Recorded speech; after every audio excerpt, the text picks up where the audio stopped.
ഇന്ന് നമുക്ക് നുറുക്ക് ഗോതമ്പ് കൊണ്ടുള്ള പായസം ഉണ്ടാക്കുന്നത് എങ്ങനെയാണെന്ന് നോക്കാം. അതിനുവേണ്ടി ഞാനിവിടെ 1 ഗ്ലാസ് നുറുക്ക് ഗോതമ്പാണ് എടുത്തിട്ടുള്ളത്. ഞാനിത് അളന്നെടുക്കുന്നതിന് വേണ്ടി ഇതുപോലെയുള്ള ഒരു സ്റ്റീൽ ഗ്ലാസ്സാണ് എടുത്തിട്ടുള്ളത്.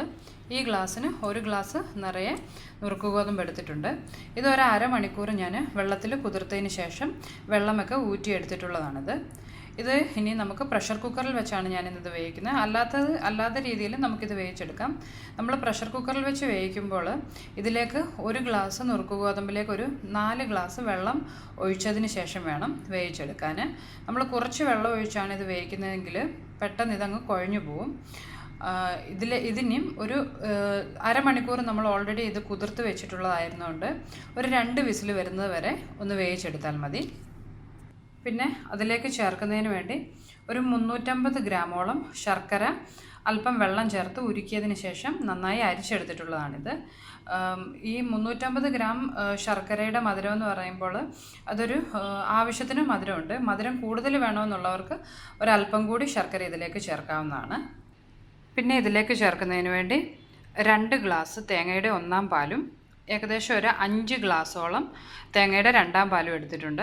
ഞാൻ ആ നുറുക്ക് ഗോതമ്പ് അളക്കാനെടുത്ത സെയിം ഗ്ലാസ്സാണ് ഈ തേങ്ങയുടെ പാലെടുക്കാനും ഒക്കെ അളക്കാനൊക്കെ യൂസ് ചെയ്തിട്ടുള്ളത്. ഇത്രയും തേങ്ങാപ്പാൽ എടുക്കുന്നതിന് വേണ്ടി ഏകദേശം ഒരു 3.5 തേങ്ങയോളം വേണ്ടി വന്നു.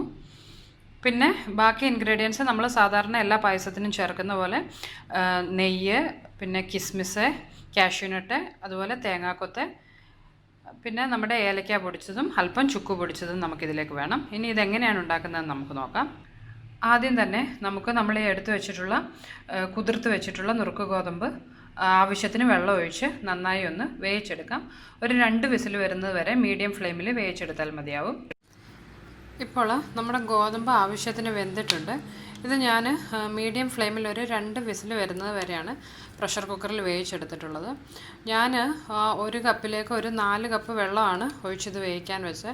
എന്നിട്ട് കൂടി ഇത് നന്നായി ഒരുവിധം കുറുകിയതുപോലെയാണ് ഇപ്പോൾ വന്നേക്കുന്നത്. നിങ്ങൾ വലിയ പ്രഷർ കുക്കറാണ് എടുക്കുന്നതെന്നുണ്ടെങ്കിൽ ഒരു 5 കപ്പ് വെള്ളം നമുക്കിതിലേക്ക് ഒഴിച്ച് വേണം ഇതൊന്ന് വേവിക്കാനായിട്ട്. ഇനി നമുക്ക് ഈ വെള്ളം അങ്ങ് ഊറ്റിക്കളയണം. എന്താണെന്ന് വെച്ചാൽ ഈ വെള്ളത്തിലാണ് ഇതിൻ്റെ കൊഴുപ്പ് മുഴുവനുള്ളത്. നമ്മൾ ഈ വെള്ളത്തോടു കൂടി പായസം ഉണ്ടാക്കുകയാണെന്നുണ്ടെങ്കിൽ നമ്മൾ അതിലേക്ക് എത്ര തേങ്ങാപ്പാൽ ഒഴിച്ചാലും നമ്മുടെ പായസം അങ്ങ് വളരെ കുറുകിയിരിക്കും.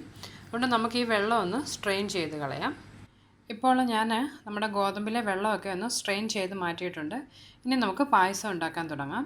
അതിനായി അടുപ്പിൽ കുറച്ച് വലിയൊരു പാൻ വെച്ച് അതിലേക്കൊരു 1.5 ടേബിൾ സ്പൂണോളം നെയ്യ് ഒഴിച്ചു കൊടുത്തിട്ടുണ്ട്. ഇതിലേക്ക് നമ്മളിപ്പോൾ സ്ട്രെയിൻ ചെയ്ത് വെച്ചിട്ടുള്ള നമ്മുടെ വേവിച്ച നുറുക്ക് ഗോതമ്പിട്ടൊന്ന് വരട്ടിയെടുക്കണം. നമ്മുടെ ഈ നെയ്യിൽ ഇതൊന്ന് കുറച്ച് നേരം ഒന്ന് റോസ്റ്റ് ചെയ്തെടുക്കണം.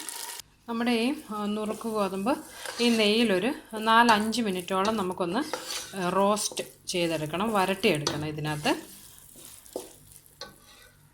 ഇപ്പോൾ ഏകദേശം ഒരു 4-5 മിനിറ്റോളം നമ്മുടെ ഈ നുറുക്ക് ഗോതമ്പ് വേവിച്ചത് ഈ നെയ്യിലൊന്ന് വരട്ടിയെടുത്തിട്ടുണ്ട്. ഇനി ഇതിലേക്ക് നമ്മൾ ആക്കി വെച്ചിട്ടുള്ള നമ്മുടെ ശർക്കരപ്പാനി ചേർത്ത് കൊടുക്കാം.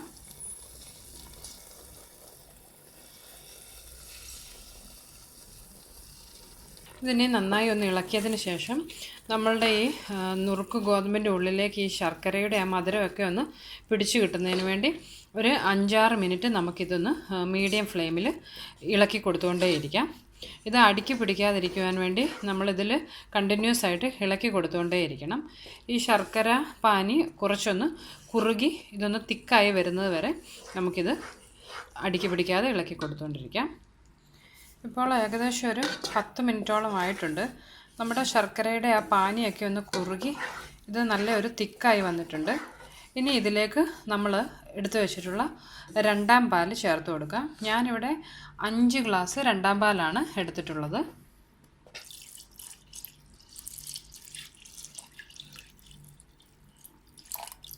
ഇത് നമുക്ക് നന്നായി ഒന്ന് ഇളക്കി യോജിപ്പിച്ചെടുക്കാം. നന്നായി ഇളക്കി തന്നെ ഇത് യോജിപ്പിച്ചെടുക്കണം. കട്ട കെട്ടാതെ നന്നായി ഇളക്കി കൊടുത്തുകൊണ്ടേയിരിക്കണം.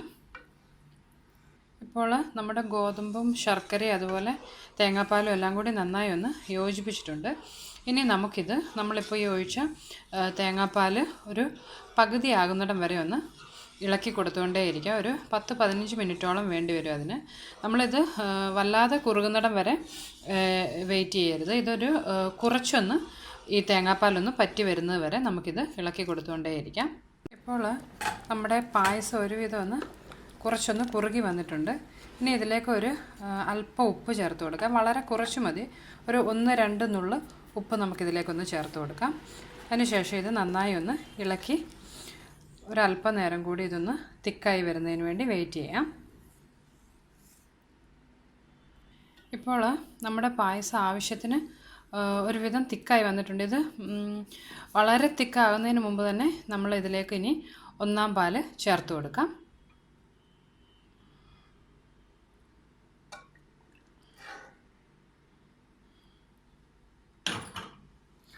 1 പാല് ചേർത്തതിന് ശേഷം നമ്മുടെ പായസം പിന്നെ തിളയ്ക്കേണ്ട ആവശ്യമില്ല. ഒന്ന് നന്നായി ഒന്ന് ചൂടായി കിട്ടിയാൽ മതി. ഇതെല്ലാം കൂടി ഒന്ന് മിക്സ് ചെയ്തെടുക്കാം.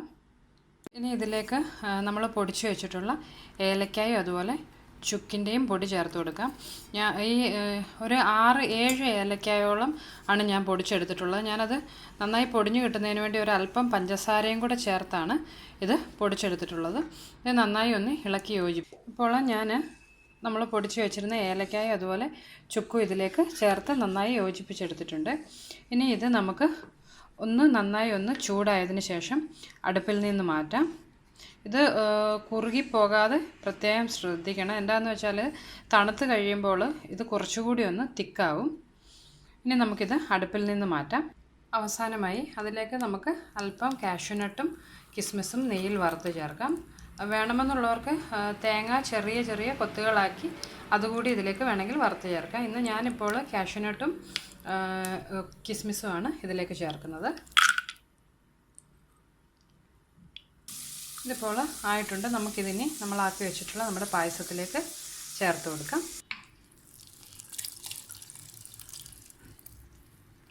എല്ലാം കൂടി നന്നായി ഒരു തവണ കൂടി ഒന്ന് ഇളക്കി യോജിപ്പിച്ചെടുക്കാം നമുക്ക്.